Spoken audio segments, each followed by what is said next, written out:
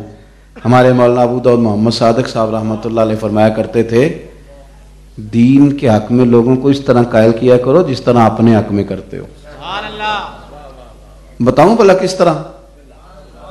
یہ نوجوان بتاؤں بھلا کس طرح؟ ضرورت پڑ گئی دوست سے 50,000 روپے کی، اس کو فون کیا ہے، بھائی کہاں ہو؟ وہ کہتا ہے حکم کر. کہتا نہیں ٹیلی فون والی بات نہیں، تو میرا نام ملے گا کہاں؟ اب وہ ملاقات ہوئی تو اب اس درد سے اس کو فوراً پیسے نہیں مانگتے، اس کو مجبوری سناتے ہیں. اور کئی دفعہ یوں لگتا ہے کہ بس نا آنسو سارے ابھی چھلکنے ہی والے ہیں، بڑا مجبور ہوں، بڑا مشکل میں. اور پھر 2-3 قسمیں اٹھا کے وقت پہ واپس کرنے کا وعدہ بھی کرتے ہیں. پوری کہانی بناتے ہیں کہ وہ انکار کر ہی نہ سکے. ہو گئے ہو نا ناراض میری بات سن کے؟ ہو گئے نا؟ میں چہرے دیکھ رہا ہوں. او میرے بھائی میں سچ کہہ رہا ہوں، اپنے حق میں قائل کرنا ہو تو تجھے 1000 طریقے آتے ہیں. اپنے حق میں اگر تو قائل کر سکتا ہے تو مدینے والے کے حق میں بھی قائل کر سکتا ہے.